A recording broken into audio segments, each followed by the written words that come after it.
कि बुरा जो देखन मैं चला, बुरा न मिलिया कोई, जो दिल खोजूं आपना। खबर राहुल गांधी को लेकर, जो कि ब्रिटेन दौरे पर गए थे और अब अमेरिकी दौरे पर हैं। ब्रिटेन के बाद अमेरिका में भी उनके बयानों को लेकर काफी बवाल है।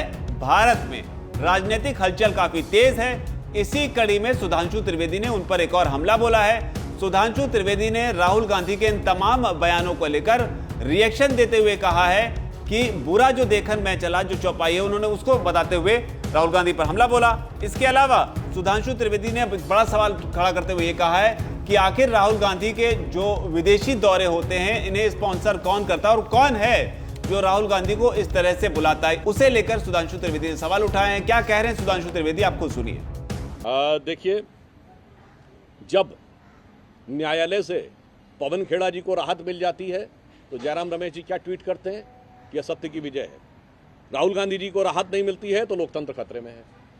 अभी सर्वोच्च न्यायालय के 2 निर्णय आए पिछले हफ्ते, जिसमें कांग्रेस पार्टी का यह दावा था कि वो उनके पक्ष में रहे तो न्यायालय ठीक है, राहुल गांधी जी पे सजा हो जाए तो न्यायालय खराब है।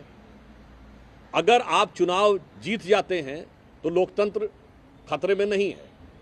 आप कर्नाटक जीत गए तो चुनाव आयोग भी सही है, ईवीएम भी सही है।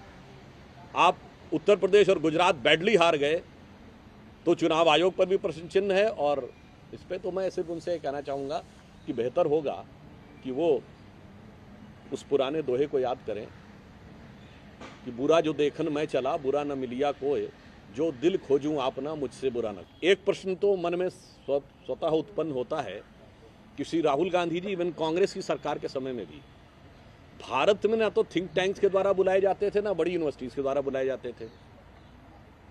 ये विदेश में ही उनको कैसे बुलाया जाता है, यह प्रश्न मैं दर्शकों के और देश की जनता के विवेक पे छोड़ता हूं। यह बात बहुत साफ समझ में आती है कि यदि आपको अपना ज्ञान उद्भासित करने के लिए भारत के संस्थान नहीं बुलाते, और हमारी सरकार छोड़िए, जब आपकी सरकार थी तब भी नहीं बुलाते थे, तब भी आपको कभी नहीं दिखेगा कि वो किसी भी प्रकार का जाकर विचार व्यक्त करते हैं।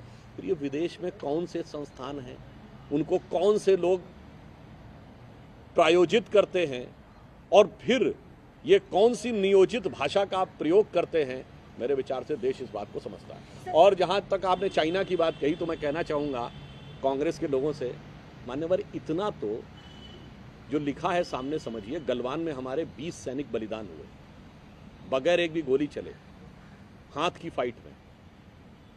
आप कभी कल्पना कर सकते हैं 20 लोगों की मृत्यु हो जाए हाथ गुत्थम गुत्था वाली फाइट में, और दूसरी तरफ से एक भी व्यक्ति घायल ना हो। चीन ने अपने हताहत तो छोड़िए, किसी घायल सैनिक का भी आंकड़ा नहीं दिया, यद्यपि इंटरनेशनल एजेंसीज ने 50 से 60 लोगों के बारे में बात कही। तो मेरे विचार से यदि कोई पार्टी यह मानती हो कि हाथ की फाइट में 20 लोग बलिदान हो गए हमारे सैनिक, मगर दूसरी तरफ से एक भी घायल नहीं हुआ, चीन के इस आंकड़े पर भरोसा करने वालों की बुद्धि क्या तरस खाने योग्य नहीं है? तो कुल मिलाकर ब्रिटेन में जो भाषण दिया था उसके बाद में भारत में इतना बवाल हुआ कि इसकी कीमत कई लोग कह रहे हैं कि राहुल गांधी को अपनी सांसदी गंवाकर चुकानी पड़ी।